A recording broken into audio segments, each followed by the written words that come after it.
Good afternoon, everybody. My name is Travis Baker. I'm the Staff Sergeant of the Centralized General Investigation Section of the Calgary Police. I've got a brief statement that I'm going to read out. Then we're going to bring some of the family up on this to speak to you. If you can hold your questions till the end, myself and the primary investigator will be available for that. Might as well begin if everybody's ready. We're continuing to seek the public's assistance to locate a missing man. Justin McKinnon-Blomme, also known as Justin Rhodes, 21 of Calgary, was last seen on Wednesday, September 24th, 2014. We've determined that he attended a house party that afternoon and that evening. He left the party at approximately 8:15 p.m. to go to a nearby liquor store before returning to the party. It's alleged that he was assaulted at the party by a 20-year-old man. That man has been charged in relation to that incident, and this is not believed to be directly related to his disappearance. He left the party with friends a short time later. His friends last saw him at approximately 10:30 p.m. where he left the vehicle that they were in at the intersection of Acadia Drive and Southland Drive Southeast. He's described as a Caucasian male, approximately 5'8", 5 foot 8 inches tall, 140 pounds. He's slim build. He was wearing a black jacket and dark jeans when he was last seen. We're releasing some recent photos taken from the liquor store in Acadia that he was at early in the evening in order to show what he was wearing that night. We'll have that photo posted on the City of Calgary newsroom. Anyone with information to the whereabouts of McKinnon is asked to call police at 403-266-1234, or they can use the Crime Stoppers tips line to do that anonymously. I'd like to introduce the family, if I could, to come up and say a few words to you guys. And once again, if you can hold your questions till after, we would appreciate it. And we will be available for any of the investigative questions. So if I can get Karleen and Paul Thibault to come up. On September 24th, 2014, our son Justin got out of a friend's car, headed down a walkway, Southland Drive and Acadia Drive Southeast, and then just disappeared. We have not seen or heard from him since. Each day he's gone missing seems to have become the worst day of our lives. We have a very large and loving family with aunts and uncles, his dad, his brothers, his grandparents, his cousins, who all feel very incomplete without him and are aching for him to come home. He is the last person we think of before we go to bed at night, and the first thing we think of when we wake up in the morning. Unfortunately, as of right now, we have no clue what has happened to him or where he is. With the help of many families and friends and even strangers, we've been searching for Justin tirelessly over the past 4 weeks, posting flyers and lawn signs all over the city in hopes that his face gets out there, so maybe somebody will see him. Justin's younger brother Josh has set up a Facebook page, help bring Justin home. It's a public Facebook page. And thanks to the power of social media and again, friends, family, and perfect strangers, his face has been posted all over the country on Facebook pages. Strangers like the staff at Woody's Tap House have organized a fundraiser to help raise awareness that he's missing and to help raise funds so we can expand our search by whatever means necessary. We have regular everyday Calgarians, Calgary business owners, and even Canadians across the country have taken the time out to print out posters and flyers, post them at their offices, hand them out to people on transit and everywhere they go through their travels. Words can't express how grateful we are for the overwhelming prayers and support we've received from everyone. Justin, if you are watching this, we just want you to come home. Or call me, or call somebody, call the police just to let them know you are safe. No matter what you are doing or where you are, we want you to know that you are so loved. And we miss you so much more and more every day that you're gone. There's not a minute of the day that we don't think about you, worry about you, crave to hear your voice or to see your smiling face. We're just not a complete family without you. Wherever you are, we want you to know that you are not in any kind of trouble and no one is angry, upset in any way. We're just all extremely worried. And all of this, the police and the media and everything, is all because we love you so much and just want you home. And if you're out there somewhere, whatever is going on, please, please know that we will always love you. We will always do anything in the world to help you and to support you. We just need to know that you're safe. We want you to know that we will never stop worrying about you. We will never stop looking for you, and we will never, ever stop loving you. Please just contact someone or come home. For everyone else watching out there, we are begging you that if you know any information about where our son might be, even if it just seems like a small bit of information, it might be that little bit of information we need to find our son and bring this nightmare to an end. Thanks again for all your support. Do you have questions of the family? Can we just talk a little bit about Justin? I know we've kind of talked about it before, but what kind of person is he? Justin is a very loving, very kind, very big-hearted type of guy. He will help anybody and everybody. And the more I have friends that I find that are coming to help out, and the more friends that I meet, the more I realized how positively he actually touched everybody's lives, how loving and friendly and kind he was. His nieces and his cousins love him to bits. He was studying to be an EMR. One of his goals is to become a paramedic so that he can go out and help save lives. Besides his arbor care or his arborist job, which he loves tremendously, that was his other goal. He just wants to help people. He's just such a great kid with such an awesome soul. He was one of the first people to actually be out there helping with the flood. Him and our other son, Josh, within an hour, were already out there helping people, going to the shelters, helping cleaning out people, total strangers. And he was helping, and he wanted to help badly. And that's a lot of his character right there. Can you just describe, I guess, the kind of strain that this is putting on you guys right now and what the family home is like at this point? Well, as you can probably imagine, it's the worst time of our lives, and we go through good days and we go through bad days. We are very lucky to have a very large, loving, and supportive family, so we work together to kind of support each other and be there for each other whenever we need each other. And we've had a great network of people, of strangers, and of friends who have just been there as a help and support. At home right now, it's quiet. It's like I said, we think about this 24 hours a day, 7 days a week. There's not a minute that goes by. We don't sit and watch a show and forget about it. It's on our minds every minute of every day. And our home has been converted to a missing person headquarters. There's posters, there's maps, there's all the clues that we've looked. We've basically tried to make it as efficient as we can and as detailed as we can. The problem is there has been nothing. There hasn't been a single confirmed sighting of him since he went missing. And that's the hardest thing. We don't know if he's still alive or he's hiding. It's just nothing. Literally, he vanished. And that's making it so hard because we don't even know what to think yet. So we're still in denial, still in shock. We're still trying to deal with him being missing. We haven't been able to go to the point where something has happened.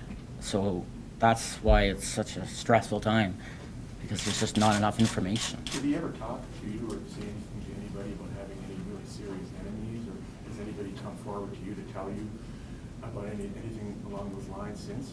No, like any kids, they have people who they don't get along with and people that they do, but none that have really been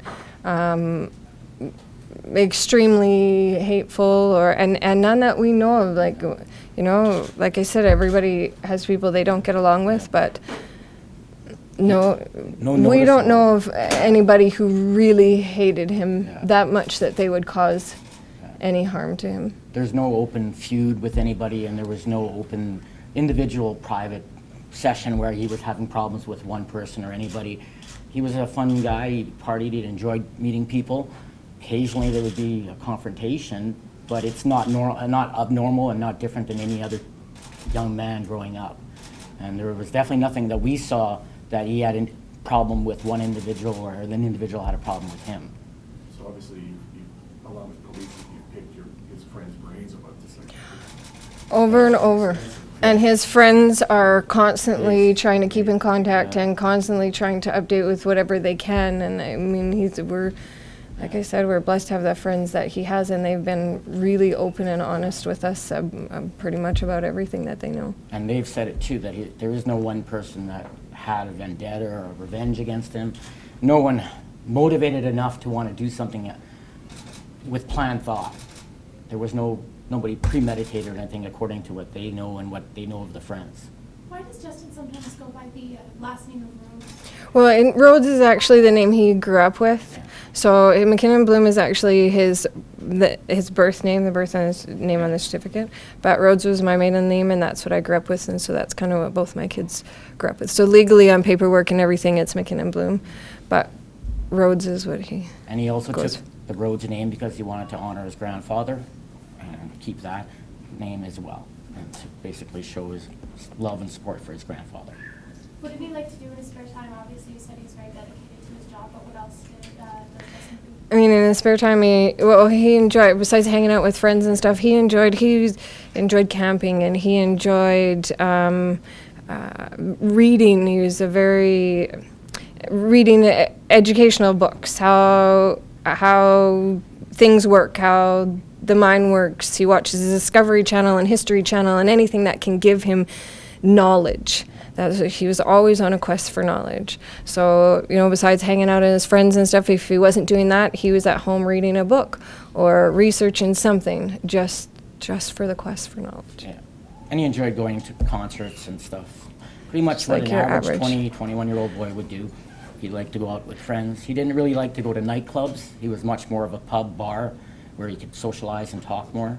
So he wasn't a big nightclub guy, but he was much more pubs, smaller venues where he could talk and drink and have fun with his friends. And he's an outdoorsy guy, so that's why he loved his job so much. His job up in that mostly took him up in northern Alberta it's quiet and peaceful up there. When he was in the city, he enjoyed being around his friends, but really enjoyed the break to go up where it's peaceful and quiet and nature. And like I said, they instead of going to hotels, they would actually just camp out in a tent where they were working, because he just enjoyed that. So that's kind of what he was doing.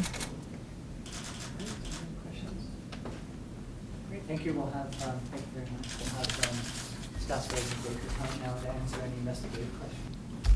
All right, so what has been done? I understand the family had been out organizing searches. What have you guys been doing in order to try and find him? Basically, it started quite early on. Obviously, I could refer to the primary investigator who's here this evening, but we've had several teams of detectives interviewing people right from the beginning. We've collected hundreds and hundreds of hours of surveillance video. We've organized 4 formal searches utilizing our search teams from the Calgary Police Service, looking various areas around the city where we'd had tips and information that might lead to his location. We've run down hundreds of tips already with possible sightings after he disappeared. None of those have been confirmed sightings. We haven't been able to find anything to confirm that at all. Okay, I understand we had, spoken about this before and had said that, at that point they weren't looking at a chance of foul play in the situation. Has that changed at all for you guys? No, we have no indication that there's any foul play whatsoever. We basically have spoken to everybody that was with him that evening and that was at that party and who had seen him that day. We've run down every lead we can from there as well. No indications at this time of any type of foul play. We're not ruling that out, but certainly we don't have anything that's pointing us in that direction. Can you give us details about the assault that happened earlier at the house party?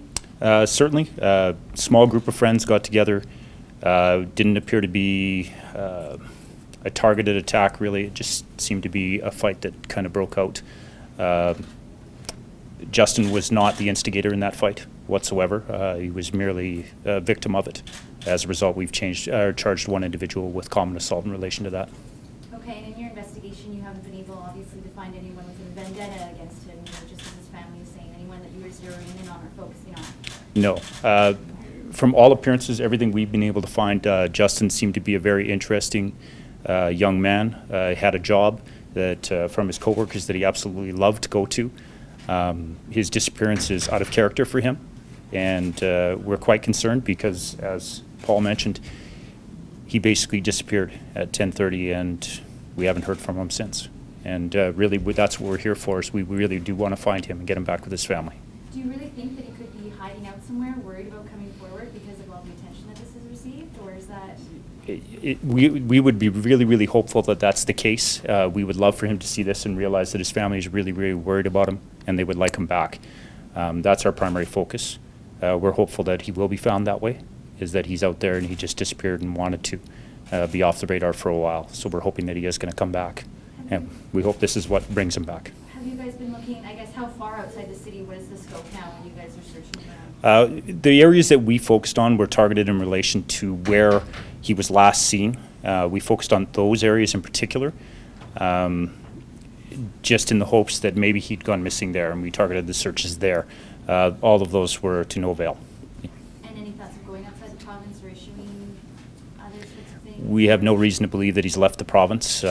There's no video, there's no evidence to support it, whether it's getting money, cash, plane tickets, none of that to indicate that he's left the province. So it's pretty hard to focus across the entire country into the United States to go looking for him when we don't really have a starting point to go to. As Paul said, basically at 10:30 he disappeared and we haven't heard from him since.